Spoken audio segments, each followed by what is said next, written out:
day today. We began the festival with our clinic day, and the first clinic that we had was music business, and it was just outstanding. And this was followed by Dr. Michael White doing some traditional jazz clarinet for us and giving us some history and some background on the instrument. And it was followed by Steve Mazakowski doing an outstanding advanced jazz improvisation class with our students. So we've had a wonderful time. Now tonight is really special to me because we're doing something a little different. I'm opening up our last night of the festival, or rather this time it was the only night of the festival, with the only way you really can do New Orleans, or rather jazz, in its finest, and that's by offering traditional, authentic jazz music to you. Because, you know, you go to a lot of cities and you get traditional jazz, and a lot of people say, well, we play Dixieland, and this is what's happening here. But when you come to New Orleans, you understand quite honestly that the music began another way. So please, help me welcome to the stage area, please, Dr. Michael White and the original Liberty Jazz Band.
thanks for coming out tonight. We're going to present some authentic traditional New Orleans jazz before the other events this evening.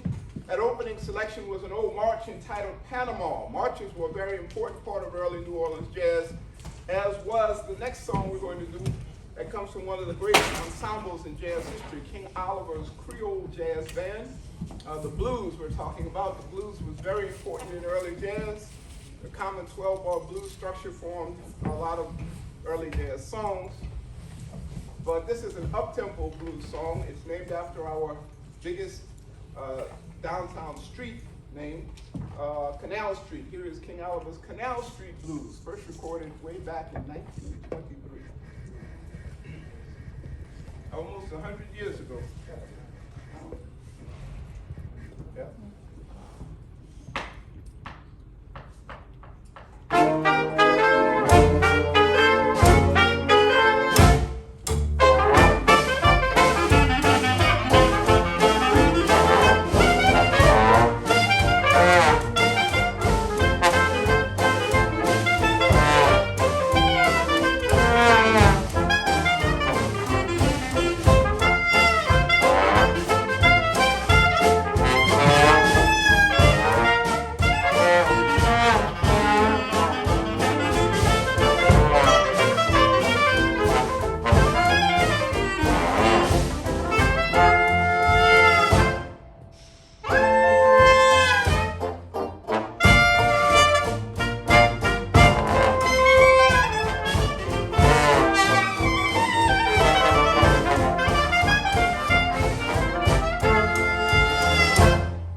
You know, there are many great legends that came out of New Orleans and helped to shape the form of traditional jazz and influence later styles. One of those legendary musicians was the great clarinetist and soprano saxophonist Sidney Bechet, who, along with Louis Armstrong, helped to change the course and direction of jazz. Sidney Bechet was one of jazz's first passionate improvisers, and he contributed quite a lot to the development of jazz. Rather than playing one of Sidney Bechet's classic tunes, right now we're going to do an original composition that we came up with a number of years ago and we recorded. It's called The Chant of Bechet, and for me this kind of evokes the spirit of Sidney Bechet. There are many legendary stories about him doing battle with other musicians, cutting contests. He was fearless and ruthless. He wasn't afraid of anyone. And this brings to mind him kind of walking along on the streets of New York or something with his soprano saxophone case going to carve up somebody, his next victim. So this is The Chant of Bechet. So let's start off with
element in early New Orleans jazz is music of the church.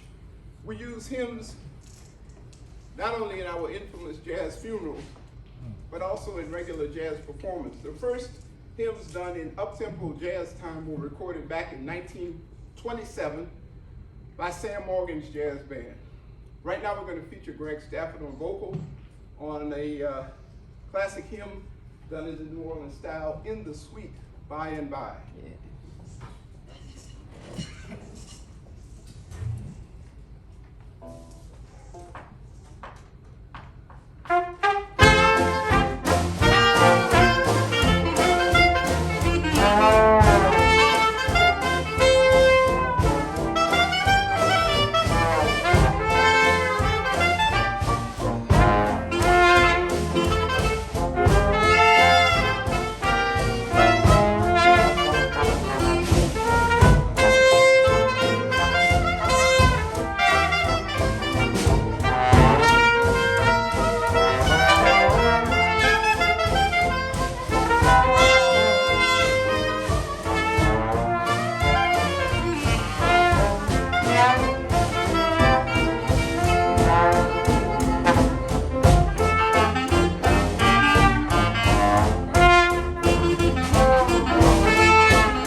We have one more number to do. Before I do that, I'd like to introduce to you the members of the band. On banjo, we have the founder of the Danny Barker Guitar and Banjo Festival, Mr. Detroit Brooks. On piano, we have a gentleman that's been playing with me for how many years? About 40, I think. You're just 45, so I don't know how that happened. I'm 28. I don't know. Anyway, Steve Pistorius.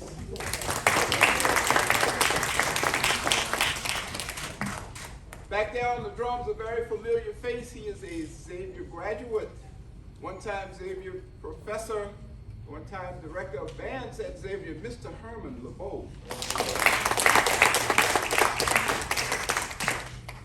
New Orleans jazz is truly an international music. There are people of all ages and nationalities playing this music all around the world.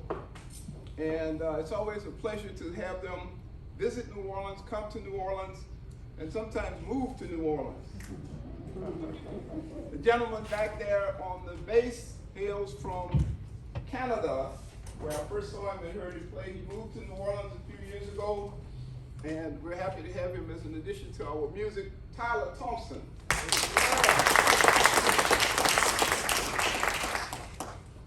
The young man here on the trombone hails from another foreign country called Baton Rouge.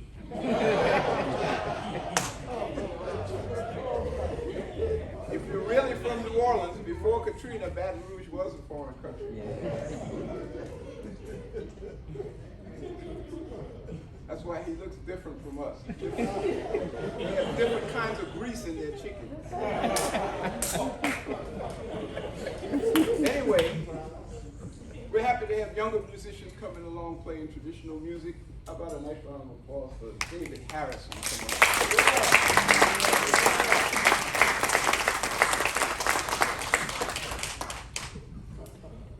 And let's see, did I leave anybody out? Young man on trumpet and vocal. He hails, somebody asked him one time, they said, are you from Angola? And I said, yeah, Angola Penitentiary.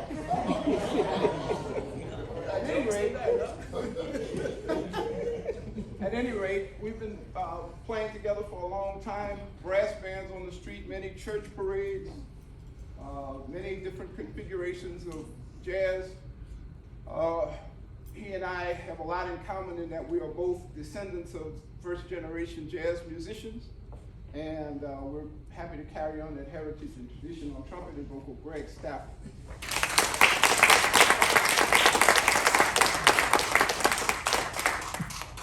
And as I mentioned earlier, traditional New Orleans jazz is not just an old music or an old set of songs, but it's a style that can be experimented with like any other style of music. And from time to time, we come up with original compositions. Sometimes there are blends or mixtures with other ethnic folk music styles, and we come up with some interesting things. This last number we're going to do for you is a song that is a favorite of a lot of the friends who come to see us at the New Orleans Jazz and Heritage Festival. They love to dance to this. I'm not exactly sure why, but it's called Give It Up, and is also known as the Gypsy Second Line, and we're going to feature Mr. Herman LeBeau on the drums.